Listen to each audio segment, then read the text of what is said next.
Welcome to our second session together. Last week we saw how God created the world and then placed humanity at the pinnacle of creation. And then Adam and Eve didn't trust God and they fell. They broke their relationship with God.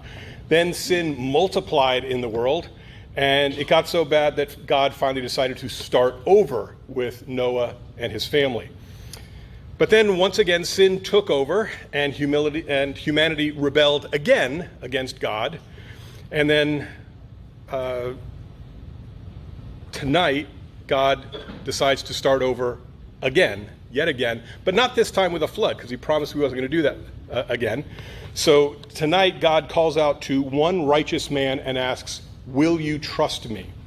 So tonight, our overview is going to be rather simple. We're going to discuss Abraham, Isaac, and Jacob. We're going to discuss Jacob's sons, who are the 12 tribes. We're going to focus on Judah and Joseph. And then in no particular order, we will cover things like covenants and divine promises, and then birthright, blessing, and family bonds. That'll sort of be sprinkled throughout, because that's sort of the theme of this section. We're going to witness the beginning of a journey of faith that will extend for many, many, many generations, well over 1,000 years. We're going to explore the themes of betrayal and forgiveness, of God's providence and of human leadership and all sorts of different things. God's going to initiate a covenant. We're going to discuss what that means and to strengthen the connection between God and his people. And Abraham and others are going to struggle with trusting God. Some of them will succeed, some of them will fail, some of them will do both. We'll see how things go. By the way, right off the bat, I'm going to mention Abraham is a name we're all familiar with. That's a very I don't want to say popular name in the Bible. It's a prominent name in the Bible. But as you probably know, his name originally started out as Abram and gets changed by God to Abraham. And I will make it clear where that name changes. It doesn't matter how many times I put it down in my notes. I mess up the name from time to time. When he's Abram, I'll call him Abraham. When he's Abraham, I'll call him Abram. I'll mess up. Just cut me some slack. He starts off as Abram. He ends up at Abraham, and I will tell you where that change makes, and change happens, and I'll try and set it straight. So we start with family bonds. It all starts with God calling to a man named Abram, but much of tonight is talking about the importance of family bonds. So let's review how we got here in the first place. Remember last week we talked about the Toledot, the family line that goes down, and how God uses that in the Bible to sort of have us aim our eyes in the direction of the line of promise, in the direction of what we should be paying attention to in the story. So we start off with Adam, remember? And then, and I've changed the color from last week to this week. White dots are the ones we need to follow. Adam has at least 3 sons, Cain and Abel, which aren't part of the line of promise. Seth is the line of promise. He's the white dot. Seth then has Enosh and a few other brothers. And then I skip a couple of generations because there's just not enough room on the screen. Eventually somebody has Methuselah, and then Methuselah has Lamech and others. And then Lamech has Noah, back to a name we recognize. Noah, and then recall Noah had 3 sons, Japheth, Shem, and Ham. And all 3 of those were important to the story, so I've got all 3 names there. But Shem is the middle dot. Shem is the part of the line of promise. This is where we're going to find King David. This is where we're going to find Jesus down this line. So let's take Shem and put him up at the top over here, and we'll continue down. So just pretend these are stacked on top of each other. So we're going to start off with Shem again. Shem then has Arphaxad, I think, and other brothers. Arphaxad has Shelah, which sounds like, Australian, but I'm not sure it's Australian. Shelah has Eber. Eber has Peleg. Peleg, we skip a few others. We end up with Terah, who is the father of Abram, who becomes Abraham a little bit later. And all of these have other brothers, but we're following the line of promise down the white dots. Now, as long as these are up here, I'll point out two important names. The top over there, Shem. Shem is where we get Semites from. So everyone from Shem down is a Semite. And then there's one other name up here that also is a common name that we know of, which starts with Eber. Can anybody figure out what the term is that we get from Eber? Hebrews. Okay? So everybody from Eber down is Hebrews. And the Bible doesn't actually tell us what's so important about Eber, but it does refer to Abram the Hebrew. So apparently at some point, Eber becomes very prominent and people are called Hebrews. So, but the Bible doesn't explicitly tell us why. So we get to the point where God calls God calls Abram. See, I'll mess that up every once in a while. God calls Abram. And he makes 3 promises to Abram. This is right at the beginning of chapter 12, which is where we're picking up the story tonight. Right at the beginning of chapter 12, verses 1, 2, and 3, we see that God promises Abram land, a kingdom, and worldwide blessing. Abram, through his descendants, will become a blessing to the entire world. So, first, the land. The land, the promise is to Abram that he will receive land. Now, he promises to give land. This is where we get the term promised land from. If you ever wonder, why is it called the promised land? Well, this is why. Because it was the promised land. So the promised land is part of the 3 promises, the threefold promise. Then there's kingdom. God uses phrases saying that he will make of Abram a great nation. He will make him a great nation. Or make his name great. Actually, but he says both of these things. Make his name great. This means that God intends that through Abram's descendants will come a royal dynasty. That through his descendants there will be kings in his family tree, in the descendant direction. And then worldwide blessing, God says that by you all the families of the earth shall bless themselves. That's an interesting way to word it. It's not said, and some Bibles have the translation saying, through you, all the families of the earth will be blessed. It's not quite the right translation. The original Hebrew is reflexive. So it's the families will bless themselves. Not that they will be blessed, but they will bless themselves, which is kind of interesting. I'm skipping forward in the story because we've got the benefit of being, thousands of years in the future from this. We know what the end of the story is. Where does the worldwide blessing come from? Jesus. So, and how do we become part of the family of Jesus? Through faith, through our free will. So, in a sense, we bless ourselves because we choose to have faith. So, in that sense, we participate in that because God gave us free will. Of course, the blessing comes from God, but we participate in that. So, it's just interesting how it's worded here that through you, by you, all the families of the earth shall bless themselves. So, as we continue through the Bible, stay alert to see the threefold blessing realized. And we'll see that the land will be realized with Moses, the kingdom will be realized through King David, and the worldwide blessing I just mentioned, that'll be Jesus. And we'll see that as we go through.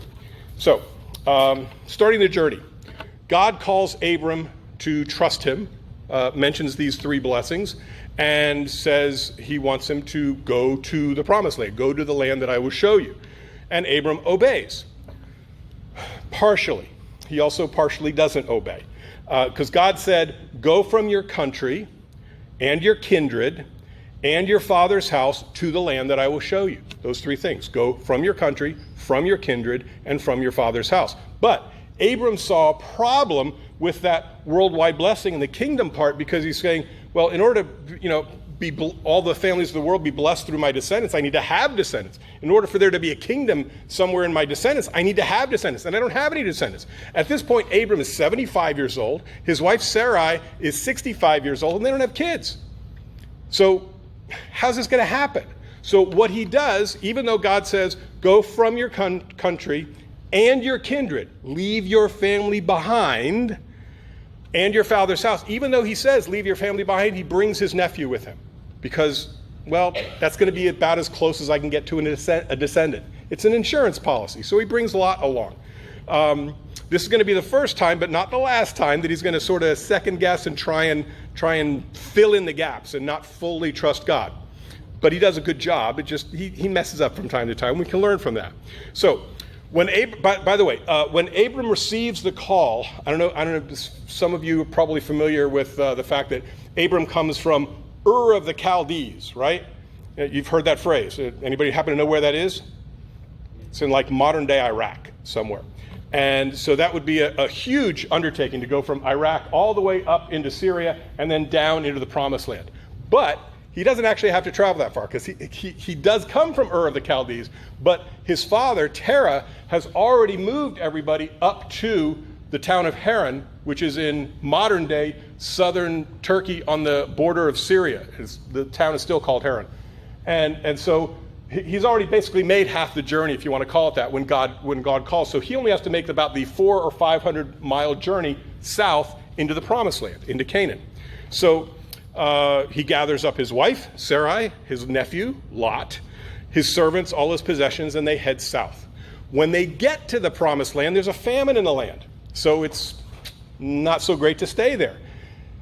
Interestingly, when you read things and you see things that, big things like that are going wrong, it generally means that something's gone wrong. And it could be that he brought Lot along and didn't quite trust God. So that might be why there's a famine. But for whatever reason there's a famine, he continues through the Promised Land and goes down to Egypt, thinking maybe there's food there. So he goes down to Egypt.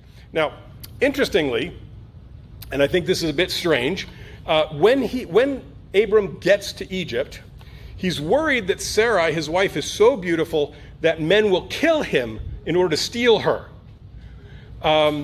So he tells his wife, Sarai, well, just tell everybody that you're my sister, and that way they won't kill me. Now, this happens to be mostly accurate. We don't find out about it right here. We find out about it a couple of chapters later, but they are actually half siblings. They both have the same father, different mothers.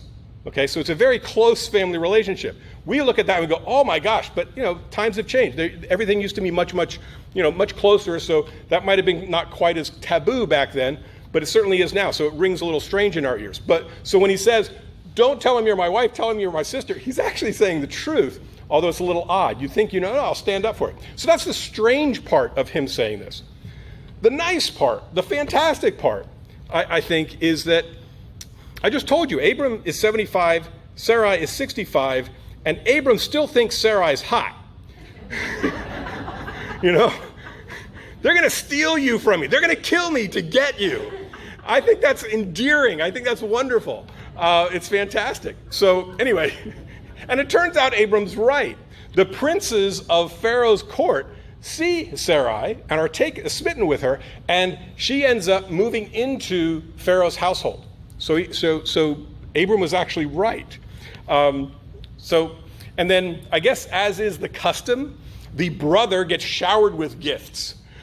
So Pharaoh gives him sheep and oxen and servants and all that kind of stuff. Abram gets rich doing this.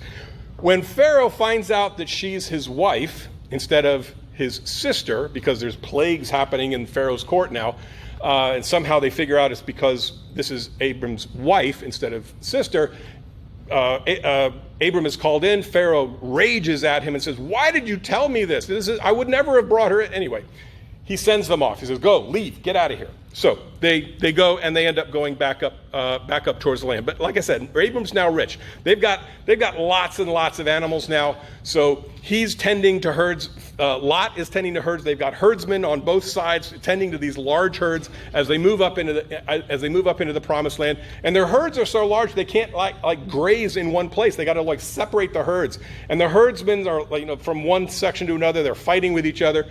And Abram says, you know what? We've got to separate amicably. They're not mad at each other, but we've really got to separate. We just can't be in the same place. So they decide to do that. And Lot ends up settling in the city of Sodom and Gomorrah. We're not going to go off on that tangent tonight, okay? It's a separate thing. You want to read about that, pick up your Bible. It's in Genesis. You'll find it. There's 2 or 3 different sections on Sodom and Gomorrah. And so that's a subplot we won't cover. A little while later, Lot gets captured, and Abram goes up and rescues him, a little action section of the movie. And then on their way back, we meet a very mysterious character named Melchizedek. And he only shows up for 2 paragraphs in the Bible. And Melchizedek is described as a priest of God the Most High. And he brings out bread and wine and blesses Abram. And Melchizedek's offering of bread and wine is seen as a prefiguration of the Eucharist, all the way back in the early part of Genesis. So we're getting hints. God loves to drop hints. It's all throughout the Old Testament. As many of them as I can remember, I will drop into the story as we go through here, because it's really interesting to see how what we do today is actually peppered all throughout the Old Testament. So, when we get to Genesis chapter 15, this is where the covenant is established with Abram. So God speaks to Abram, and Abram reveals to God that he is concerned that he has no children. He has no descendants. So he says this. Abram says to God, "You have given me no offspring, and a slave born in my house shall be my heir." So if you didn't have kids of your own, then like the eldest slave would become your heir. So he's saying Eleazar of Damascus is going to be inheriting everything. So there's a problem here. And God responds by saying, "This man shall not be your heir. Your own son will be your heir." And then God brings him outside and says, "Look towards heaven and number the stars if you are able." And then God says, "So shall your descendants be." Abram believed the Lord, and it was reckoned to him as righteousness, which is a beautiful statement. It's very poetic. Abram believed the Lord, and it was reckoned to him as righteousness. But, and this is the first enormous display of faith that Abram has. But why is it a display of faith? If you look at that, oh wow, look at all those stars. Wow, oh gosh, I believe there's going to be all these descendants. I believe you. It doesn't seem like a huge stretch, but it is. It's an amazing stretch. And the reason it is because we first have to realize that we make an assumption as we read this section. We assume that the scene that's in the Bible looks like the picture on the screen. I left that picture up there for a reason. But it didn't look like this at all, because we're currently in Genesis chapter 5, verse 9, where he says, "Count the stars if you are able." If you are able. And then a few verses later, 3 verses later, it says, we learn that the sun starts to go down. So it didn't look like this. It looked like this. He took him outside and said, "Count the stars if you are able." So it wasn't like he looked at it and says, "Oh, I can't count that high. I trust you." He says, "I can't see a thing, but I trust you." That's a whole different thing, isn't it? That's why it was reckoned to Abram as righteousness. So we can't see the stars during the day. We can't always see the fruition of what God promises us. But Abram trusted God, because that's what faith is. So then Abram asks, "How am I to know that I shall possess the land? What's the guarantee that I've got?" And God responds, "Bring me a 3-year-old heifer." Okay, and bring me a she-goat, and bring me a ram, and bring me a turtle dove. It was like, bring me a bunch of animals. And we go, okay, Greg, explain this, because I don't know what's going on.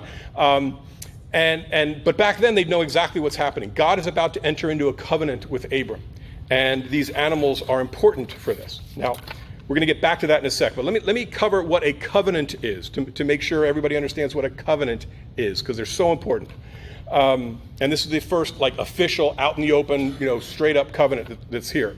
So to understand what a covenant is, let's compare it to a contract, because we're kind of familiar with contracts, not quite as familiar with covenants. So if we compare a contract to a covenant, a contract, which we're familiar with, contracts are temporary. They can be for 6 months, they can be for a year, 5 years, 10 years, 50 years, but 50 years is still a temporary thing, right?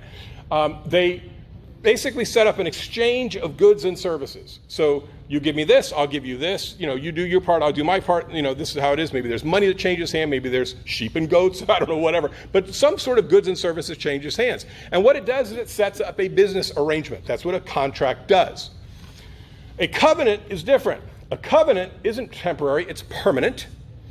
It's not an exchange of goods and services, and it's an exchange of persons.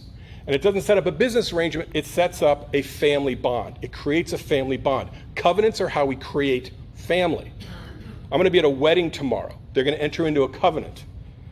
The left side of the aisle and the right side of the aisle are now going to be in-laws, because they're going to create family through that covenant. They can't do that through a contract, but they can do it through a covenant. So covenant is different. Covenant creates family. So God is saying, bring me a 3-year-old heifer, bring me all this, because we're going to enter into a covenant. And the covenant comes with these promises, right? Land, a kingdom, that great name, the royal dynasty, and worldwide blessing. Now, as long as we're on this, Does this mean that Abram and his descendants are the chosen people? Do they possess the promises exclusively? When we answer this, we've got to be mindful of the time frame that we're talking about. Within the Old Testament, prior to Christ, within the Old Testament, the promise was indeed exclusive to Abram and his blood descendants. That's exactly what it meant. But the whole reason for the covenant, the whole reason this is being done is to get to Jesus Christ, to get to that worldwide blessing. So to prepare for Jesus, the Messiah coming, so the entire world can be blessed through Christ. So if we skip forward to the New Testament times, if we skip forward to modern day, as we're sitting here in the room, it's a little bit different. If we read Galatians chapter 3, verse 29, Paul tells us that if you belong to Christ, then you are Abraham's descendants, heirs according to the promise. So we too are in today's world, we too are part of the chosen people. We are part of the promise. And every Christian becomes a descendant of Abraham through faith in Christ, and therefore inherits the promises. I bring this up and I mention this because what we're studying here isn't just an academic exercise. Oh, I want to learn a little bit more about the Bible. It's not just that. It's not an academic exercise. It's your story. Through your faith in Christ, you own it. You are hearing about your history.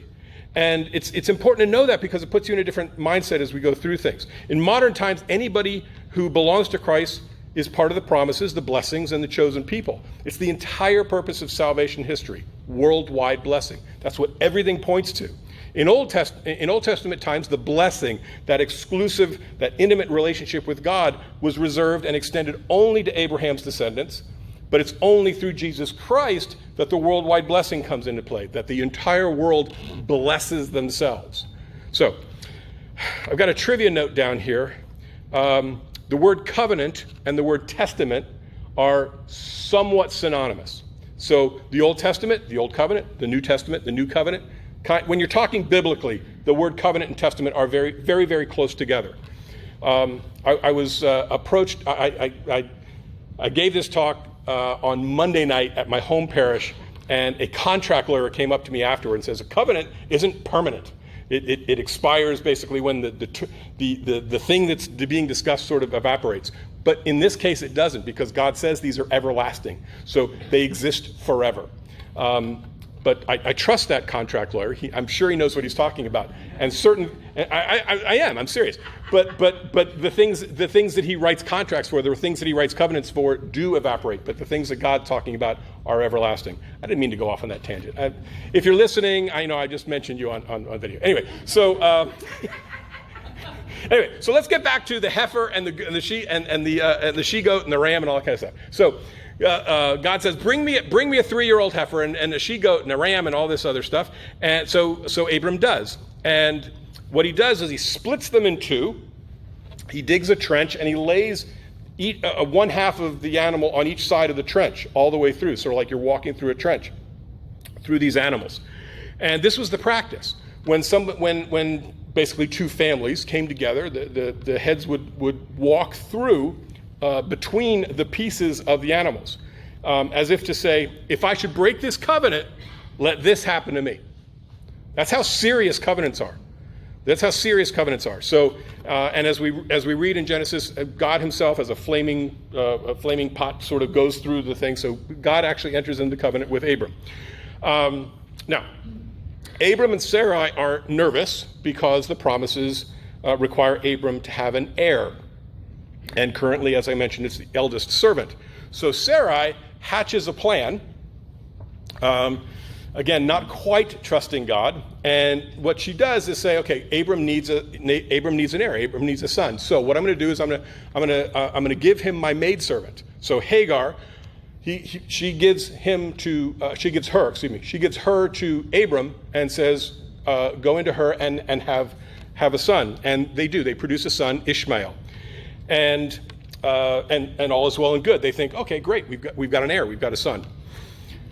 God approaches Abram 13 years later. Everything takes a long time in this Bible. 13 years later, God comes back to Abram to promise a son to Abram through his wife, through Sarah. and to reaffirm the covenant, to go through the promises again, to explain things again, and to reassure everyone. And this is where he changes Abram's name to Abraham. So now I can start saying Abraham, which will be easier for me. But I'll probably say Abram a couple of times too. Anyway, so God changes Abram's name to Abraham. Abram means exalted father, which is a bit ironic because he made it to 75 without kids. But he's exalted father. When it changes to Abraham by adding the H-A, ha, in the middle there, Abraham, it now means father of many nations. So the name change is important. Anytime God changes a name in the Bible, it's incredibly important. Because what happens is it means that person has a new role, has a new mission, has a new destiny. He also not only changes Abraham's name, he changes Sarai from Sarai to Sarah. So we're familiar most of the time by referring to them as Abraham and Sarah. They started as Abraham and Sarai. Sarai means my princess. Isn't that cute, right? So tell everybody you're my sister so you don't steal her from me. You're my princess, right? Possessive. But Sarah means princess. No, my princess, but just princess. So the general feeling of being princess, royal, is there, but now it's not possessive and only to Abraham. Now Sarah is now basically princess to the story here as part of salvation history. So it changes a little bit.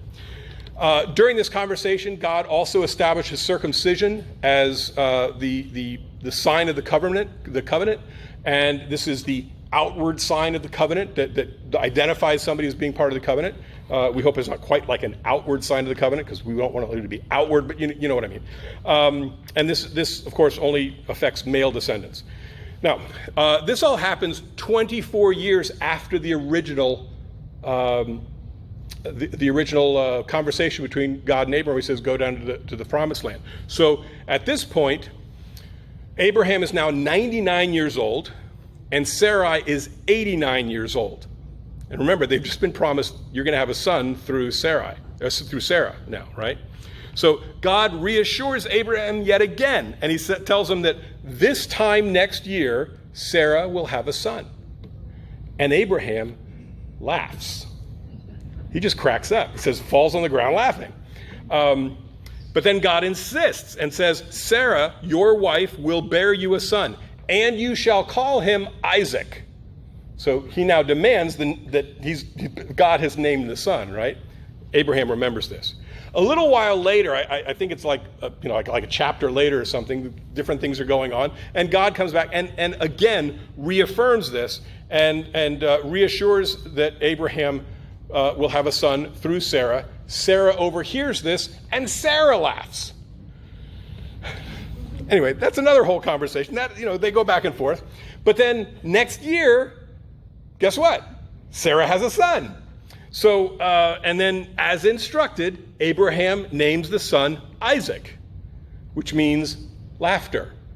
So that ha ha ha. So never say that God doesn't have a sense of humor. He does. So, and I think it's interesting that, and it just works out this way in English, not in Hebrew, but to get from Abram to Abraham, you have to add in ha, right? It's just the way it works out. Really, it's completely different. It's completely different language. So it's kind of fun to look at. Anyway, but things do get serious again pretty quickly. Sarah insists that Hagar and Ishmael are driven away. This is for at least two reasons. One is that Sarah and Hagar have a little bit of animosity going back and forth. Maybe there's a little jealousy. I don't know. But you can read about that. There's a little problem there. And then also there's a situation where Sarah sees Ishmael playing with the much, much younger Isaac and perhaps interprets some playing around as mocking. It's not very clear, but she's also perhaps protecting her younger son. So she's demanding that Hagar and Ishmael be sent away. God has a conversation with Abraham, and God tells Abraham to honor Sarah's request and to drive Hagar and Ishmael away. But God promises, because this is Abraham's descendant, he will be taken care of. He will become a nation unto himself. And Ishmael becomes the father of many Arab tribes. Not all the Arab tribes, But many of the Arab tribes come from the line of Ishmael. But not all. So then we get to Genesis chapter 2, and we read the story of Abraham's greatest struggle here, most difficult challenge. God tests Abraham and says, take your son, your only son Isaac, whom you love, and go to the land of Moriah and offer him there as a burnt offering upon one of the mountains of which I will show you. That's a tough challenge, right? Abraham takes Isaac and two of the servants, cuts the wood for the offering, or for the altar, loads it on a donkey, and all of them travel in the direction that he's been told to go. And 2 or 3 days later, they arrive. Abraham stops, tells the servants, you wait here. Isaac and I are going to go up the mountain and worship. We'll come back to you. He unloads the wood and has Isaac carried up the mountain. And Abraham follows behind with the knife and the torch in his hand. And they go up. And on the way up, Isaac asks a very appropriate question of his father. He says, behold, the fire and the wood, but where is the lamb for a burnt offering? He knows what a burnt offering means. Abraham says, God himself will provide the lamb for the burnt offering, my son. When they arrive at the spot, Abraham builds the altar. He ties Isaac up. He lays him on the altar, on the wood, and then Abraham takes the knife and is ready to slay his son. And an angel of the Lord says, whoa, Abraham, Abraham, do not lay your hand on the lad or do anything to him, for now I know that you fear God, seeing that you have not withheld your son, your only son, from me.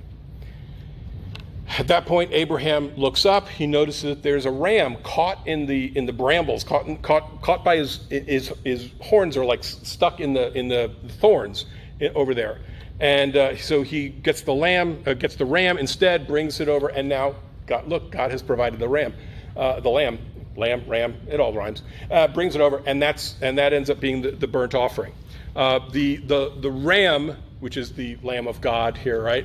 Is sort of evocative, being caught in the thorns, and it is sort of like the crown of thorns on Jesus. It's a little bit of a parallel there. Abraham, so he took the ram, offering up as a burnt offering instead of his son. Now, we read that story, and we all sort of, the cold water, goes through our veins, because it's very, very difficult section to read. But it's important to know that back then, at that time, in that part of the world, specifically in the land of Canaan, child sacrifice was rather prominent. So it wouldn't have been an enormous surprise for Abraham to hear that you want to sacrifice your son. It wouldn't have been enormous because he sees it all around him. Might have stopped to say, why is God asking me to do this? But it was a very common practice. And some interpret, as they read the Bible, some interpret the fact that this story is in there, and that God stops the practice. He intentionally puts it in there, but then stops it, is saying, stop the practice. He's trying to tell the people there, stop this is terrible. We should stop child sacrifice. It's a story, it's something that a lot of people need to read even today. Stop the child sacrifice. Now, Isaac is what is called a type. And we're going to get into typology. I love typology. We're going to get into typology a bit next week. So we're going to skip over the word type, but just know that Isaac sort of foreshadows Jesus in a couple of ways. He foreshadows what Jesus is going to do and what Jesus is going to be. So we sort of see an echo here. So if we look at this, Isaac foreshadows Jesus. Both Isaac and Jesus have a couple of things in common. First, they're both beloved sons of their father. They're both given up in sacrifice by their fathers. They both go willingly. They both carry the wood, the instruments of their sacrifice. And they both go to Mount Moriah, which is the mount in Jerusalem. So, and then Abraham's statement that God himself will provide the lamb certainly came true that day with the ram that was caught in the thicket. But it also comes in long term, because from this point forward in the story of the Old Testament, everyone's going to be on the lookout for the lamb that God himself will provide. And where do we see it actually come to fruition? We see at the very beginning of Gospel of John, where John the Baptist, when he sees Jesus come out of the wilderness to be baptized, he goes and points. And what does he say? Behold, the Lamb of God who takes away the sin of the world. The connection comes back to here. So, and other places, and I'll hopefully point them out as we go through. Anyway, the conversation continues a little bit from there. The angel of the Lord continues to speak to Abraham and restates that his descendants will be as numerous as the stars in the sky, as numerous as the grains of sand on all the seashores, and that his descendants will rule, reestablishing or restating that royal dynasty, and by your descendants shall all of the nations of the earth bless themselves. Again, that reflexive comment saying that we participate in that. So, what becomes of Isaac? Well, after this, apparently his life is pretty quiet because we don't hear about him again until his old age. So, whereas Abram had all these things crazy happen throughout his whole life, Isaac apparently led a pretty quiet life, which is good. Then his descendants lead crazy lives too. But Isaac was kind of quiet in the middle, except for this sacrifice thing. That was a bit stressful. So Isaac marries Rebekah, and then they fall in love. Again, a little bit different than today, right? Today we fall in love and then get married. Back then, as it says, Isaac married Rebekah, and they fell in love, and then they had 2 sons. But before we get to the 2 sons, we're going to discuss 2 things that are going to come up within the context of the 2 sons. Some of you are saying, say the name. No, I'm going to get to it in a sec. Before we get to discuss the sons, we're going to discuss the concept of both birthright and blessing. And a birthright is a double portion of the inheritance from the father. So consider a situation where there's a father who has some property, some amount of flocks, some amount of land, whatever, and he's got 3 sons. Now, when we think of splitting up the property to the sons, we think of, well, we're going to split it up into 3 sections, and we're going to give one section to son number 1, one to son number 2, one to son number 3. That's splitting up. That's an inheritance, right? That's their birthrights. No. In the Bible, birthright means something different. So, in this sense, what happens is you don't split the property up into 3 parts. If there's 3 sons, you split it into 4 parts. It's always sons plus 1. So if there's 3 sons, it's 4 parts. So you have these 4 parts. 2 of the parts go to son number 1, and then 1 each to the other 2. So that's what a birthright is. The eldest son gets a double share of the inheritance because the eldest son has some extra responsibilities. He's now going to be the patriarch when the father passes away. He's going to be the patriarch. He's going to be in charge of making sure the family stays together, taking care of things that need to be taken care of as the family moves along. He's going to be in charge of taking care of the unmarried sisters until they have husbands, etc. So it makes sense that he would have a double portion. That's the birthright.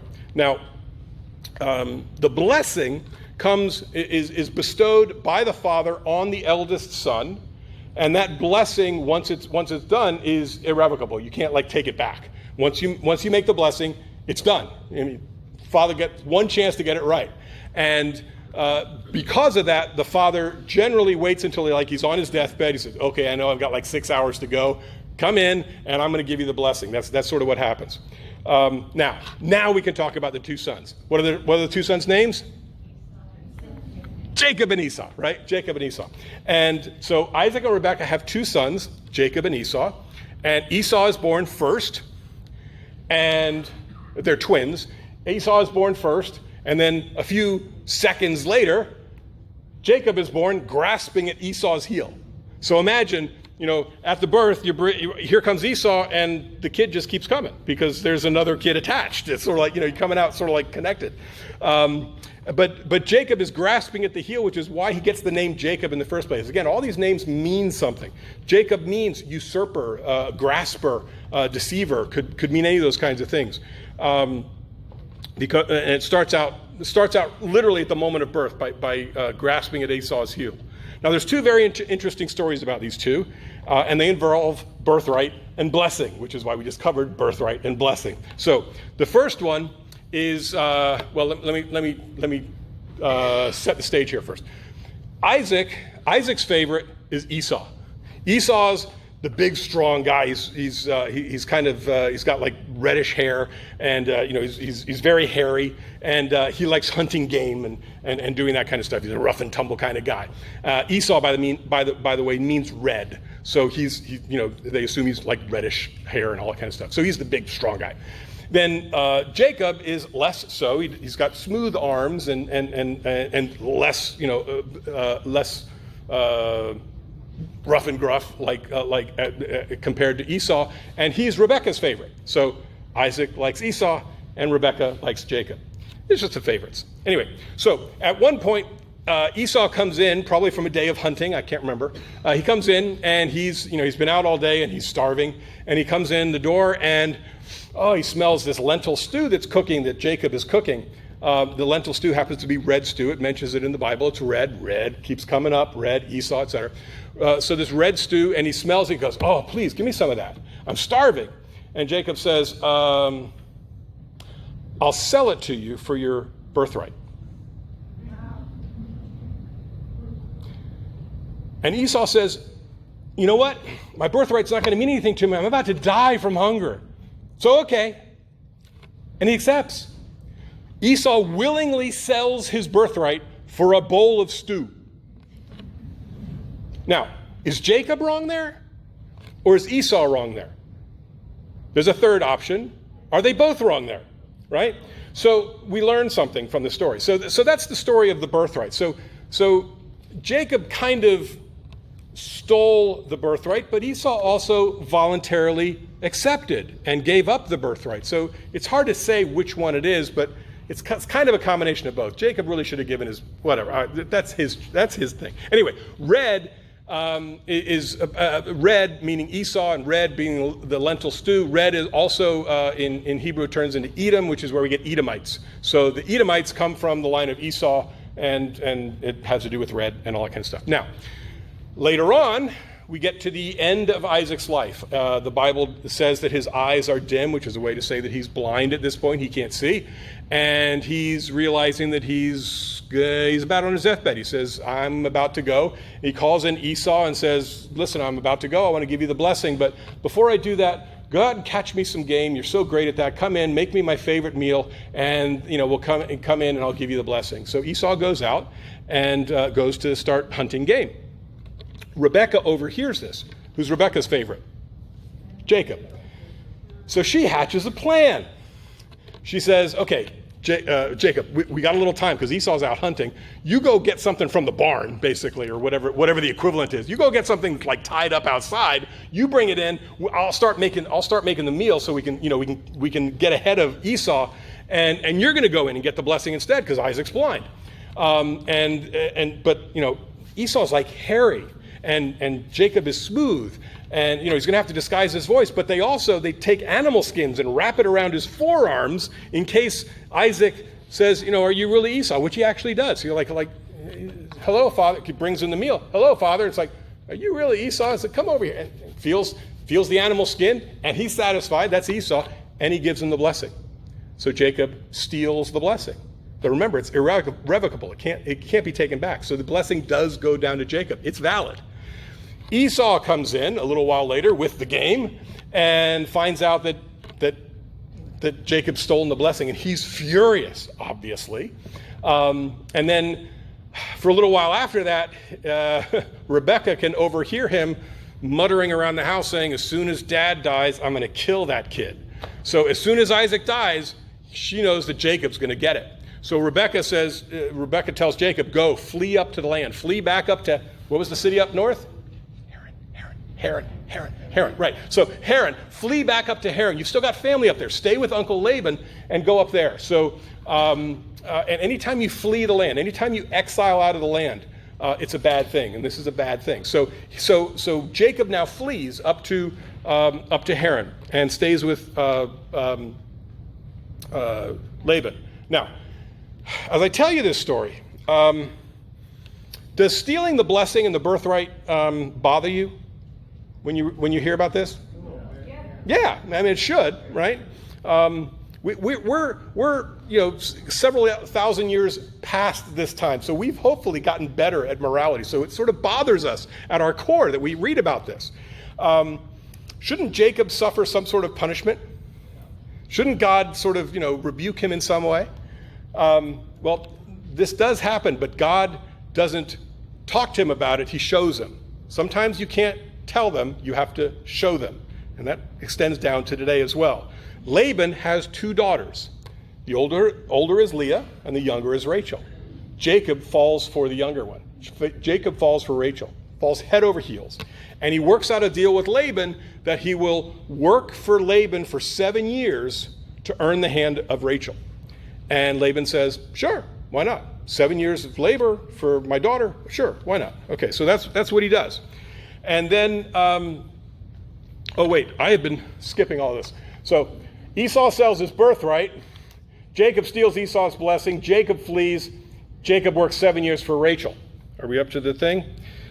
Yeah, okay, so then, I always forget. So then we get to the wedding, the wedding of these two, and there's a celebration during the day, but the marriage is actually consummated at night in the wedding chamber. So at night, Laban brings his daughter in for Jacob, but he doesn't bring in Rachel, he brings in Leah. And somehow, Jacob doesn't notice. This might have to do with alcohol. We don't know for sure. But for some reason, he doesn't notice. And he spends the night with the elder, Leah. He wakes up in the morning and he's upset. So he goes and talks to Laban and says, what did you do? I worked 7 years because I'm in love with Rachel. Why didn't you give me Rachel? And he says, well, listen, I don't know where you come from, but where we come from, the eldest goes first. See, God shows him. He didn't tell him. He just set it up so that he gets the consequences of his actions. He then sets up a new deal with Laban to work another 7 years for Rachel, which they shake hands, and he works another 7 years, and he ends up with Rachel. So where we come from, the oldest goes first, and then Jacob works another 7 years for Rachel. So at this point, let's just take a step for a moment, because from what we talked about last week, God started over with Noah and then fell again, and so this time when he's starting with Abram, which is now Abraham, he's going to teach the people. I'm doing this chronologically backwards to you. He's going to teach the people, starting with Abraham and moving towards when his son shows up. God's son, Jesus. He's going to teach them to be ready. So he's constantly teaching as going through, building up this moral vocabulary so the people will be ready. They'll be able to respond and understand Jesus when he shows up. So we generally think of the Old Testament as teaching moral principles through things like the Ten Commandments, which we'll be discussing next week. But those kinds of things only work with adults and teenagers. There's a certain age, and down a little bit lower, but there's a certain age below that where you can't really reason with a very young child. And these people that we're talking about here, selling their birthright for lentil stew and stuff, these people are spiritual youngsters. They're almost toddlers, spiritually speaking. So you have to teach them a different way. You can't just sit down with the Ten Commandments. They wouldn't get it. So you teach a different way. Now, there's something else that works. When a child does something wrong, and they suffer consequences, do they learn? Do we learn from consequences? So this is what happens. When Jacob steals the blessing, but then he has to work an extra 7 years to get Rachel because of that birth order situation, which he just messed up. This happens to Jacob as an individual, but this story is part of the cultural heritage of Abraham's descendants. This learning by consequences is part of what we know. Part of the reason we know this tonight is because of this story. It's part of Western culture. We sort of know this because of stories like this. We go, oh, this is part of what's ingrained in us. So it happens individually, but it's also part of the overall cultural awareness. Esau had the same kind of problem. Esau is what they call a profane man. He doesn't treat things that are sacred with the respect that they deserve. And then he loses them.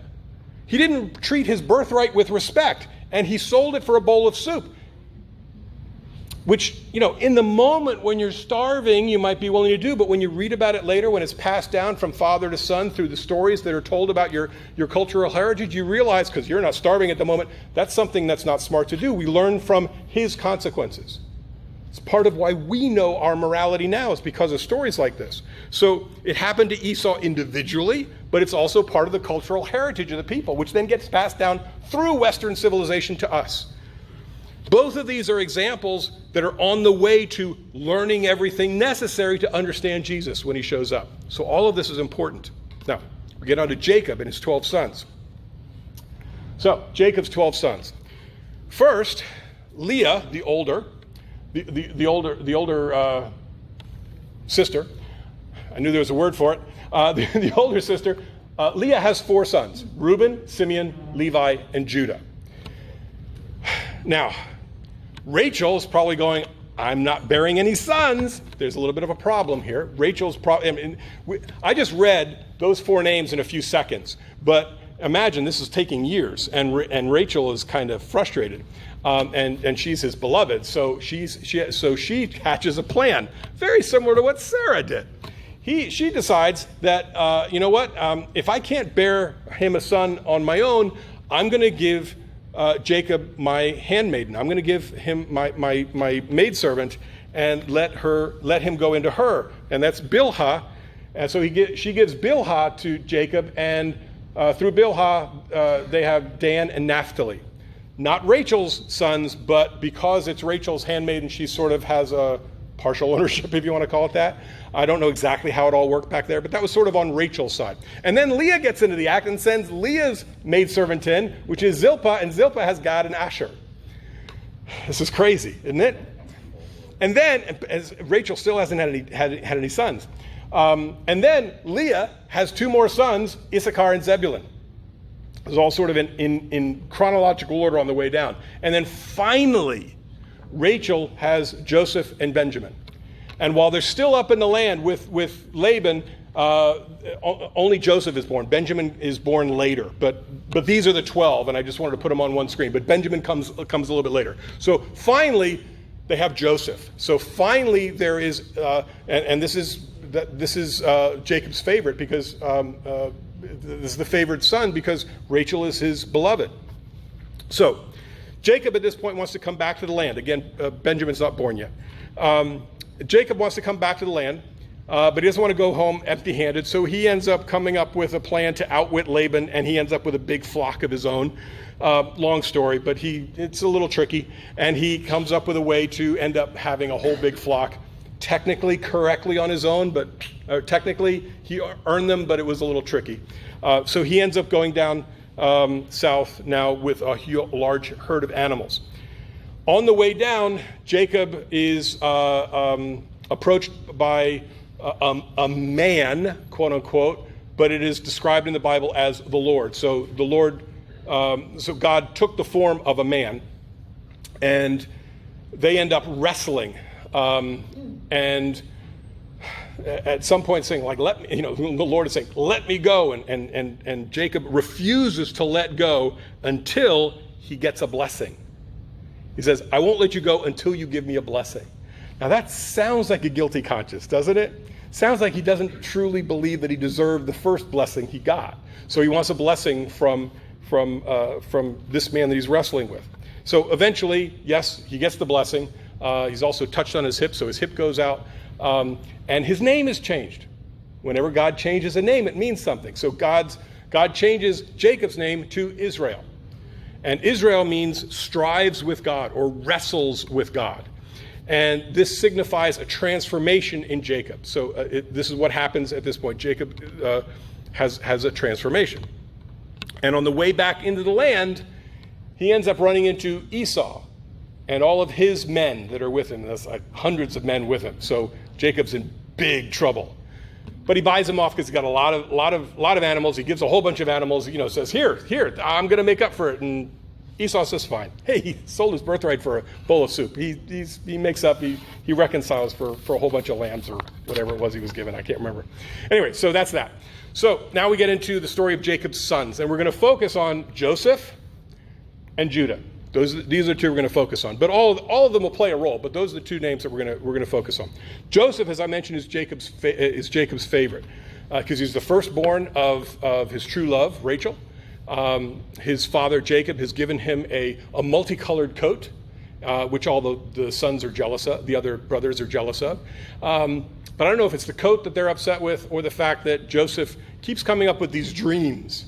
Joseph the dreamer, and he's got all these dreams. And then he interprets the dreams, and he tells his family what these dreams mean. There's these stalks of wheat that sort of bend down to him, and there's 11 and there's 2. And so he's interpreting the dreams saying that my mother and my father will bow down to me, and my brothers will bow down to me. And the brothers, he's like the second to youngest kid, and then they get upset. So this causes a lot of strife in the family. And then one day, Jacob sends Joseph out to his older brothers. His older brothers are pasturing the flock in Shechem, and Joseph apparently is younger. He's still a teenager. So he sends him out just to go check on things and bring back news, make sure everything's okay. Apparently they're some distance away. So they end up going out, and the brothers, upon seeing him showing up, they're going, oh, here comes the dreamer in the multicolored coat. Why don't we just kill him and just get it over with, basically. And They talk about killing him. They talk about, they throw him in a pit while they discuss what they're going to do with him.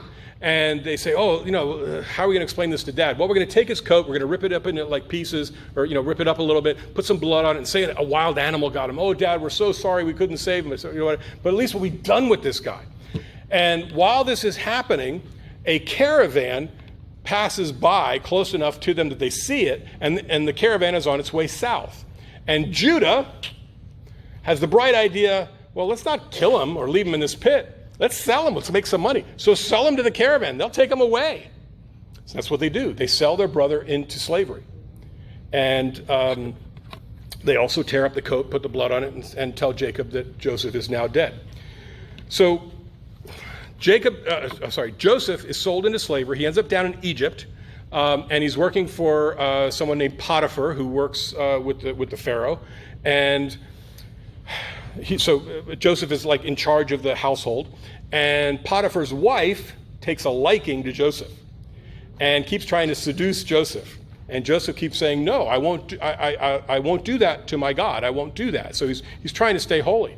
Potiphar's wife keeps insisting, and Joseph keeps saying no. And eventually Potiphar's wife tears her garment and runs out saying, he tried to take advantage of me, and Joseph gets thrown in prison. So Joseph is now in prison. And he's sold into slavery. So now he's in prison, and he meets two guys. One is a butler and one is a baker that used to work for Pharaoh, but now they're in prison. We don't know, at least I can't remember why it was they've thrown in. I don't know if it was mentioned, but they're now in prison. And over the course of time, they have dreams, and they don't know how to interpret them. And Joseph says, well, I know how to interpret dreams. And so they tell him his dreams. They tell Joseph their dreams, and Joseph interprets. For the butler, he says, your dream means that you're going to be reconnected to Pharaoh. You're going to be raised up. You're going to be back with Pharaoh. And so you're going to get your job back, basically. And the baker, he says, this means that they're going to kill you. I would have kept that to myself, but he tells them. So, and sure enough, this is what comes to pass. They end up killing the baker, and the butler ends up getting restored back to service to the Pharaoh. And just before he's restored to service, Joseph says to the butler, says, listen, don't forget me. Don't forget me. Get me released. I'm not supposed to be in here. Please get me released. The butler says, yeah. The butler goes up and forgets all about Joseph. Just completely forgets all about Joseph. 2 years go by. And the only reason he remembers Joseph is the Pharaoh starts having dreams. And the Pharaoh, pronounces the dream, and nobody can interpret the dream. Nobody can understand what the dream is. And that's what the butler goes, hey, I know this guy Joseph. I was supposed to advocate for him. I forgot. Hey, Pharaoh, this guy Joseph, you got to get this guy Joseph. So they go and get Joseph. They bring Joseph up, and Pharaoh explains the dream. The number of calves that are fat, and cover of calves that are thin. And Joseph interprets the dream as Egypt is going to have 7 years of plenty with regard to food, and then we're going to have a famine for 7 years. And Pharaoh is impressed. He says, yeah, that's what the dream means. And what he does is put Joseph in charge of everything in Egypt. He's second in command only to Pharaoh.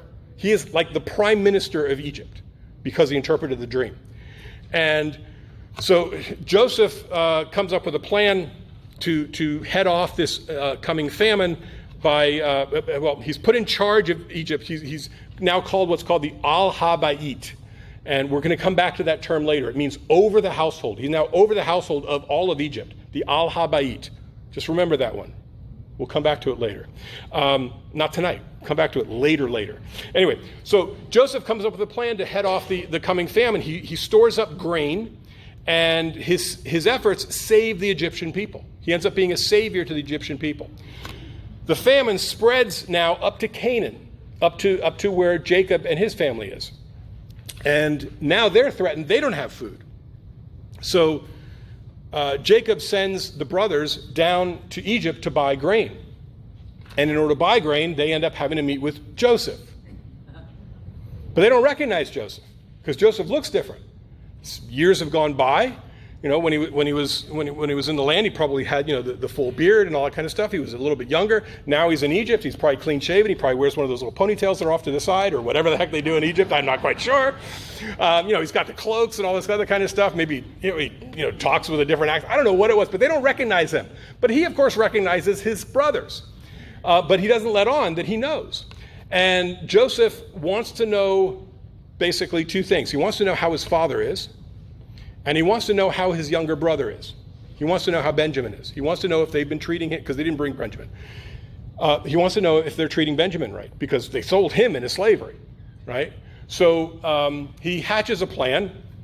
It's a little clever little thing. And long story short, I'll skip over all this stuff, but the bottom line is he ends up holding Simeon as hostage and telling the other brothers, you got to go back up to the land, bring your brother Benjamin down, and basically let me see him, and then we can continue our business.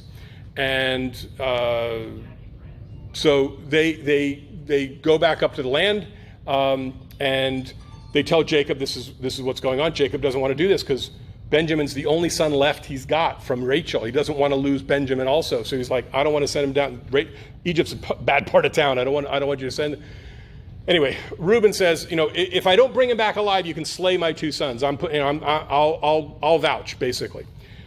So they take Benjamin down. They go back and they're with Joseph. And now Joseph sort of tricks them again and threatens the brothers that he is going to now keep Benjamin as a slave.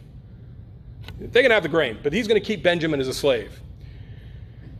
And Judah has a change of heart, and he says, keep me instead. It's going to break Dad's heart. Let Benjamin go. Take me instead. This sacrificial offering that takes place. So Judah, we learn, has grown. Judah, who sold Joseph into slavery, is now offering himself to let Benjamin go. And Joseph could have had them all killed if he wanted to, but he didn't. Okay? Joseph also foreshadows Jesus the same way Isaac does. Joseph was rejected by his own. He resists temptation. He suffers. He's a savior of his people, and he's merciful. We see all this in Joseph. We see this in Jesus. We see these types. We see these foreshadowings of Jesus as we go through the Old Testament. So, as we continue, we're in the last couple of chapters here of Genesis. Genesis chapter 46. Pharaoh has obviously taken a liking to Joseph because he's saved Egypt. And he says, okay, your brothers came down for food. They're having a famine up there. You know what? Let's send some of Pharaoh's carts and chariots and men. Let's go up there and get your family and bring them down here. We'll set them up on the greatest spots of land in this land of, very fertile land, Goshen, the land of Goshen. We're going to set them up there. We're going to take care of them. Everything. Bring your family down. We'll take care of them. So they go do that. They bring them down. Then in Genesis chapter 47, verse 27 is the first time we hear the word, the name Israel used as the name of a nation instead of just as a person. Sometimes you hear the same name referred to as an individual and as a collection of people, that person and all of their descendants. And this is the first time we see this with the name Israel. Then in Genesis chapter 49, the second to last chapter in Genesis, this is where Jacob is now dying, and he's passing on the blessing to his sons. And it ends up that he doesn't give the blessing to Reuben, the firstborn, because Reuben has done something similar to what Ham did last week to Noah. There's a little bit of impropriety that goes on because Reuben ended up sleeping with one of the concubines. I can't remember if it was Bilhah or Zilpah, but he slept with one of them, which is obviously an offense towards Jacob. So skips over Reuben. Reuben doesn't get the blessing. Simeon and Levi did something that was avenge the